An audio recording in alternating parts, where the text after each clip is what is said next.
zapravo bira ili šta ti je sada prioritet ili kako se to i kojom dinamikom dešavalo u tvom životu. Dobroveče, hvala ti što si tu. Dobroveče, hvala na pozivu, drago mi je što sam kod tebe. Evo ovako, htjela sam da kažem, prva i velika strast je bila ples. Odavno sam kao mala krenula sa tim i ti si bila u tome. Kasnije, kada je to plano počelo da se razvija i da ide u širinu, morala sam da imam i dozu mode u tome. Jer kada... A to je, mislim, pogotovo ako govorimo i o breakdansu i o savremenom plesu, to je nekako su neraskidivi delovi i ako se pojavljaš na sceni i na taj način, to prosto nosi celu priču. Mi imamo ono kao kada je Amerika u pitanju, prosto ljudi koji se bave muzikom, njima je jako važno kako izgledaju i često ćemo čuti da upravo rap izvođači su najbolje i obučeni. Da. Tako da to su dve stvari koje su jako važne. To sam upravo htjela da kažem. Dve jako važne stvari. Na nastupu morate biti u svom fazonu, ajde žargonski da se izrazim. Mora se izgledati super, kako se ti dobro osjećaš u tome, ali prvenstveno jako je važno kako ti igraš u tome i kako možeš da igraš. Tako da te dve stvari uvijek idu zajedno. Naravno, da. Generalno, šta god da radiš, što je scenično, što je pojavno, mislim, nekada treba i da se isprati ono kao sako koji je za broj manji, ali to je ukoliko, na primjer, čitate vesti. Ali ukoliko, ne znam, radite neke druge stvari, važno je da znate i da se igrate, i da se igrate sa tim i prosto i da se vraćate u neke epohe, zašto da ne, ali opet da, ta udobnost. Jer nekako tu udobnost, znaš ono, ovdje kod nas, to mi je zanimljivo, ljudi biraju i zapravo taj Nike stavljaju u koncept 90-ih, pa sad ponovo revivala 90-ih. U Americi gde se patike dosta nose, na primjer, ako govorimo o patikama, je važna udobnost. I to je prioritet. I sad imaš Asics, imaš Nike, imaš Reebok i svako bira po onome kao koliko mu dobro, mislim, je za hodanje. Reebok kao brand, što se tiče obuće, jako je udoban. Ja sam izabrala klasik. Preudobne su za ples. Iako one ne izgledaju toliko plesno i atraktivno, jako su udobne. Tako da nemam problem sa tim. Sve je okej. Da. Prosto inspiraciju, sada kada je ples u pitanju, hajde malo to ljudima da otvorimo, zato što su postojele generacije, pa onako su se ismenjivali i to je bilo super kada ljudi prosto nisu bili na ulici, već su se nekako ložili da provode vreme u dvoranama, sportskim ili ne znam, generalno u prostorima gde je moglo da se vežba. To je onako odlična energija i mislim onako dođeš zadovoljan i umoran kući. Kako je to u tom slučaju to generalno počelo? Počelo je davno. Moram da kažem da sam ja to... A dobro. Malo zvuči kliše. Dobro. Kao kad svi kažu kao ja sam to počela davno. Ali kao mala sam počela da gajim strast prema tome i to su više vidjeli mama, tata, baka, deka. I što ja sad vidim kroz te videoklipove sa kamere. I u osnovnoj školi uvek sam voljela da budem prva. Čak imam i diplome iz te osnovne škole gde sam uvek bila prva na tim nekim plesnim takmičenjima. I ja to sad vidim da je meni to u stvari od tad podsvesno krenulo.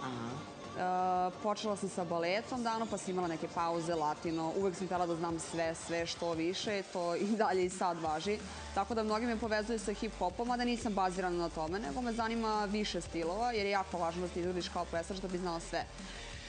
Da, ja sada ne znam, postoje neki standardi kada je muzika čak u pitanju i neke novine koje je doneo Michael Jackson, a složit ćeš se i kada je igranje u pitanju, prosto je pomerio i tu vizualizaciju muzike, naravno spotom, Thriller, pa kasnije svim ostalim što se dešava, onda smo postali svesni koliko su igrači važni i zapravo smo i se divili, čak mislim komentarišući Madonin koncept i njeno gostovanje u Beogradu, da je ona bila negde u drugom planu, nažalost. Okej, naravno, pojavno ljudi koji su želeli da vide Madonu, ali da njeni igrači su potpuno neverovatni. I sad, reci mi, mislim, je li potrebno usavršavanje, s obzirom da mi nemamo Dance Akademiju na kojoj se također svuda u evropskim gradovima hip-hop izučava, počinje negde od afričkog plesa koji je jako težak, pa se onda nadograđuje. Mislim, gde ti, na koji način učiš te nove stvari, a kao malo čas si rekla da si željna novog znanja? Evo ako učim, idem u plesnu školu koja se zove Elit, tamo usavršavam sebe kao individu, kao plesača. Potrebno je i da se ide na seminare, da se posećuju seminari kada dođu ljudi iz inostranstva. Da, bilo je dosta hip-hopera iz inostranstva u Jeste Beogradu, da. ovde. Jako su važni ti seminari gde se više nauči kroz priču, ali se ujedno uči i kroz korake i kroz igranje. Mislim, svako može da nauči tu rutinu ili koreografiju koju oni pokažu, ali je jako važno čuti njihova mišljenja i usmeriti se ka tome. Da. Zapravo kroz igru, ako pričamo o koreografiji, ono što je u hip-hopu važno, gledala sam neki cast, ne znam ko je radio već od istaknutih američkih zvezda, i zapravo kako i biraju igrače. I to je meni užasno uzbudljivo i zanimljivo. Moraš da budeš drugačiji. Znači, mislim, ti ćeš odigrati istu kombinaciju plesnu, ali moraš da budeš drugačiji. Da li u energiji, da li u načinu. Mislim da je stvar, ono, kao energija presudna stvar. Upravo energija koju ti preneseš svojim stavom, licem, ja sam tu, ja sam na sceni, i neko ko je iza kao mlak, nesiguran, energija ta koja je presudna. A važno je da se zapravo kroz plese priče jedna priča, toga smo svesni. Jesi imala priliku da nekako tabanaš, što bi se reklo u slengu, upravo u tim nekim njujorškim ulicama, ili jesi bila u Americi? Nisam. Odakle se to počinje? Jako lepo pitanje, nisam, ali velika mi je želja i strast da odem u jako bliskom periodu. Da, i ako želiš, evo sad smo tu baš pričali, tako sprovejava sve vreme upravo ta misao, želiš na pravi način. Da. Sada si ambasador, mislim, blizu bi trebalo. Da odeš i da sve to osjetiš u nekoj dvorani u kojoj vežbaju neki super igrači. Jako želim to da odem, i to mi je, mogu da kažem, ne mogu da kažem san, ali želja sa kojoj težim. U savršavanju nikad nije dosta, zapravo učimo čitav život. Šta ćeš raditi za Novu godinu? Nastupaš negdje ili? Ne, za Novu godinu idem na takmičenje u Nemačku. Znači, za Novu godinu se radi na battle, ali posjetit ću i te neke seminare koji će mi, nadam se, dosta pomoći u tome, i kad se vratim, nadam se nastupima i daljem radu. Ajde, jedno čekam da te vidim u Beogradu live, to je jako važno, kako za muzičare koji su uglavnom bili ovdje DJ-eve, a potom i za igrače, da tu energiju doživimo sa scene. Ja za 2014. ti želim da budeš zdrava prvenstveno, da bi mogla sve to da ostvariš i da počneš da plešeš po njujorškim ulicama. Hvala za najlepšu želju. Da, hvala ti veliko što si bila večeras tu.